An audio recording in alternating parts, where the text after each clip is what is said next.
We don't pay you anything. That's what my mother said to my year-old daughter Maya. You really thought you were getting money. How pathetic. My sister Jennifer laughed. After I let her work in her bakery for 6 weeks and promised her payment every day, I didn't lose my temper. I'll tell you. Instead, I called her. Within 48 hours, their bakery was closed, their banks were frozen, and they begged me for help. Here is the exact one here. It started 4 months ago. My daughter Mata wanted to buy a laptop for her online art lessons. A good one for 200 euros. Dad, can I borrow money? She asked. How about you earn it? I suggested. That means more to you. Her face beamed. Really? Can I look for a job? You are 13. Most companies do not hire you, but you could work in the garden. Babysit. What about Grandma's bakery? I froze.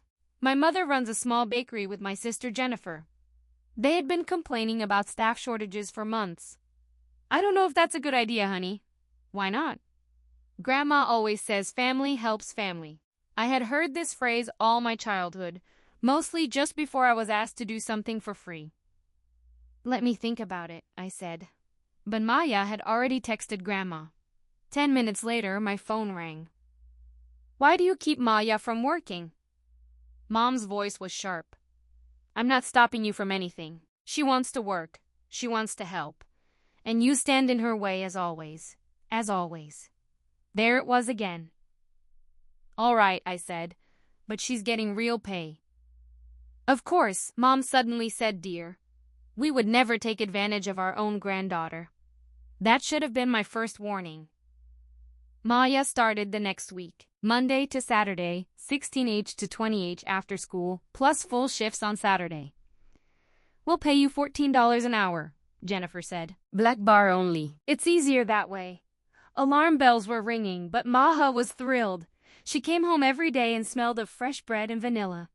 Dad, Grandma showed me how to do croissants today. That's great, honey. Is your working time recorded? Oh yes, Jennifer clears her throat. Has a notebook. May I see it? She keeps it in the bakery. But don't worry, they write everything down. The first week was over. No payment. You told Dad at the end of the month. This is normal, right? In the second week, Maja came home later and later. Why did you work until 22 o'clock on a school day? I asked. They had a lot to do. Grandma said I was such a good helper. They really needed me. In the third week, I noticed bruises on Maya's arm. What happened?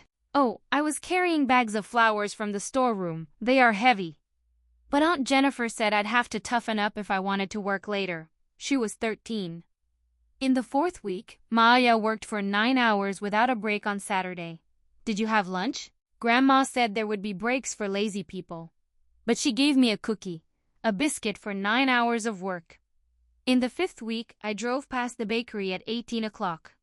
Through the window, I saw Maya on her hands and knees scrubbing the floor. My mother was standing over her, arms crossed, watching her. I was freezing cold. Sixth week. I decided to visit Maya during her shift.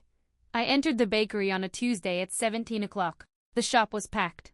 All the tables were occupied, and Maya was standing alone behind the counter, taking orders, mixing drinks, packing pastries, and working like a machine. My mom and Jennifer were sitting at a table at the back, drinking coffee and laughing. I watched her for 10 minutes. Maya did not take a break. Not for water, not for breathing, just for work. When the crowd finally subsided, I went to the counter. Maya, where are Grandma and Jennifer? Oh, they're on a break. You've been working so hard lately. I looked at the table at the back. They were sitting there all the time while I was watching. When do you have a break? I don't really take breaks, Dad. Sue busy, Mayor? I asked carefully. When will you get your salary? Her smile faded. End of the month. That's this Friday. Have you asked about it yet? Not yet. I don't want to seem rude. I went to the back table. Mom, Jennifer, can we talk? My mother looked up in annoyance. Can't you see we're busy? Busy drinking coffee. It's about Maya's payment. Jennifer laughed. Oh, that's that. Friday is the end of the month. She worked about 180 hours, Mom said, waving off. So at $14 an hour, that's $2,520. Silence. Then Jennifer smiled. Actually, we don't pay them. The words didn't get through to her. Excuse me, she's family, Mom said simply. Family does not demand anything from family. That was an instructive experience. You promised her. We never promised anything, Jennifer interrupted. We said she could help. She helped. You told her the $14 an hour just for fun, Mom said. Of course she's 13 years old. Why should we pay real money to a 13-year-old? I felt something break in my chest. So you've been taking advantage of her for 6 weeks. Free labor. Don't act like that, Jennifer said. She learned something. That's pay enough. And frankly, Mom added, leaning back. Their work is not even particularly good. She's slow. She complains all the time. If she didn't belong to the family, we would have fired her after just a week. Clears his throat. I heard a small noise behind me. Maya was standing there. She had noticed everything. Tears ran down her cheeks. But Grandma, you said. My mother rolled her eyes. Oh, don't cry. You're so dramatic. Just like your father. Jennifer laughed. You really thought you were getting money? How pathetic. That laugh, that word pathetic. I saw how my daughter's face contorted and something froze inside me. I did not scream. I Stra's hand. Come on, honey. We're going now. As we were leaving, Jennifer called after us. Don't be angry. It's just for business.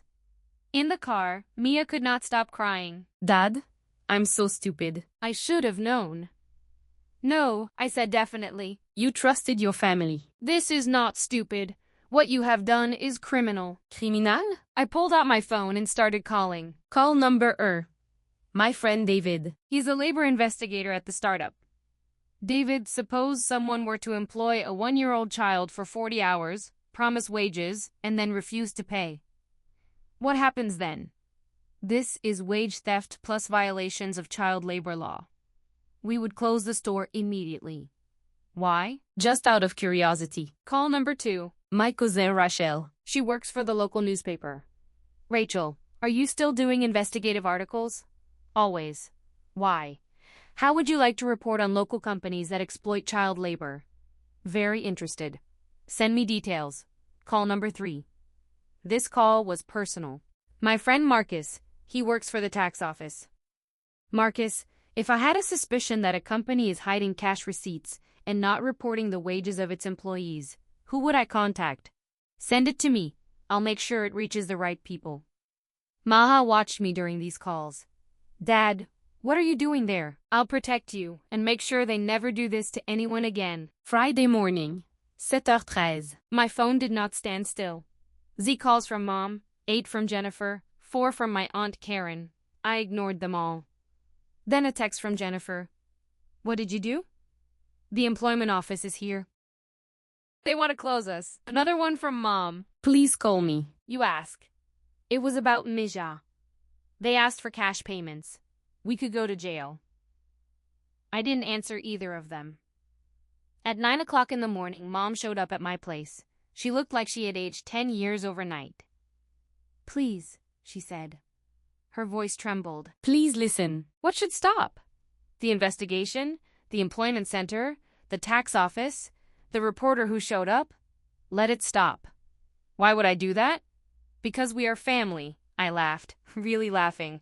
Now we are family. When you needed Maya's free labor, she was family. Then, when she demanded money, she was suddenly miserable. We pay her immediately, whatever she wants. Too late.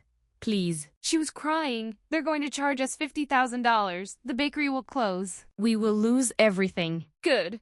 Her face turned chalky. You want us to lose everything? No, Mom. I want you to bear the consequences. That's a difference.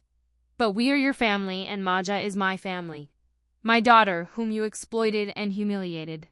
So yes, I reported you and would do it again. She stared at me as if I were a stranger. I will never forgive you for this, she whispered. I will sleep well, I replied. 3 weeks later, the bakery was finally closed. They found her. The tax office initiated a comprehensive audit, and the local newspaper reported about it on the front page. A local bakery was caught exploiting a teenage employee. Maa got back every penny of her condition, plus penalty fees. A total of $6,800. She bought a laptop and opened a savings account with the rest. One evening she asked me, "Dad, do you think you've gone too far?" I looked at her. Honey, let me ask you something. If someone had robbed you, laughed at you, and called you pathetic, would you just accept it like that? She thought about it and then shook her head.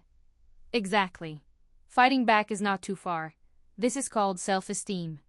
She smiled. Thank you, Dad. My mom never spoke to me again, and to be honest, I've never been so happy. So tell me, have I gone too far? Or not far enough? Should I have just left it at that, or was it right of me to protect my daughter? Write your answer in the comments, and if you think that I acted correctly, subscribe to my channel, because clearing your throat, protecting your children is not an option, it's everything.